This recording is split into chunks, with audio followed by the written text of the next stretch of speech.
காதலர் தினத்தில் இவங்கள பற்றி பேசலைன்னா எப்படிங்க? கண்ணனின் ராதை எங்கே?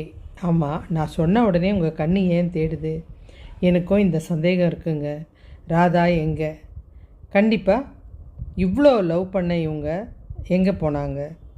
இவங்களுடைய காதல் கதை ரொம்ப ஆழமானது, அழகானது. அன்புன்றது எப்போவுமே மன அமைதியும் அழகையும் தரக்கூடியது. அப்போது இவங்களோட காதல் அன்பானது.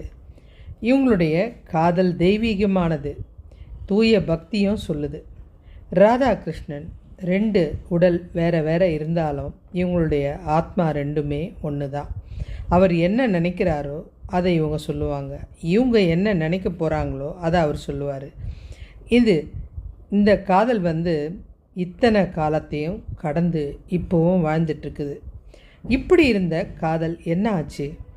கிருஷ்ணருக்கு எத்தனையோ திருமணம் நடந்தது, ஆனால் ராதாவை மட்டும் ஏன் காதலியாகவே வச்சுருக்காரு? கிருஷ்ணர் நீல கலர், ராதா பொன்னிறம். இந்த இரண்டும் சேர்ந்த அழகான ஓவியம்தான் ராதாகிருஷ்ணன். இந்த காதல் புல்லாங்குழல் இசையால் ராதையை மயக்குதோ இல்லையோ, நம்மளை நிச்சயமாக கிருஷ்ணர் மேலே காதல் வர வச்சிடும். சரி, இவ்வளோ இருந்தும் இந்த ராதா எங்கெங்கே போனாங்க? அவங்க ஏன் கிருஷ்ணரை கல்யாணம் பண்ணிக்கல? இவ்வளோ ஆசைப்பட்ட ராதாவை கிருஷ்ணர் ஏன் தவற விட்டார்?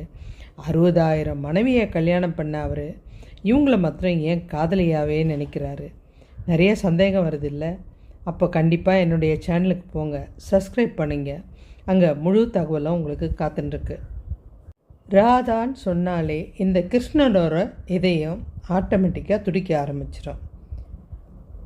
அதே மாதிரி கிருஷ்ணன் சொன்னால ராதாவுடைய கால் ஓட ஆரம்பிக்கும் அவரை தேடி. அதே மாதிரி ராதான்னு சொன்னாலே அந்த வார்த்தைக்கு எங்கேருந்து வருதோ அந்த இடத்த கிருஷ்ணன் பார்க்க ஆரம்பிச்சிடுவார். இவங்களுடைய காதல் கதை முழுவதுமே உலகம் ஃபுல்லாக பரவிடுச்சுங்க. ராதாகிருஷ்ணன் சொன்னால் தான் அவருக்கே பிடிக்குமா, இது அவரோட பக்தர்களும் சொல்கிறாங்க. வெறும் கிருஷ்ணான்னு கூப்பிட்றத விட ராதே கிருஷ்ணா அப்படின்னு சொல்லும்போது அது கிருஷ்ணர் சந்தோஷப்படுத்தும். ஆமாம், இவரை மாத்திரம் எப்படி அவர் தவற விட்டார்? இவ்வளோ அருமையான காதல் இணைஞ்சிருந்தா எப்படி இருந்திருக்கும்? எத்தனை மகிழ்ச்சி வாய்ந்ததாக இருக்கும். நிறைய காதல் இப்படி மிஸ் ஆகிடுது. ஆனால் இவங்களுடைய காதல் இந்த மாதிரி தவறி போனதற்கு காரணம் என்ன முழுவதுமாக நம்ம தெரிஞ்சுக்கணும். இது ஆத்மார்த்தமான காதல். மேலும் தகவலை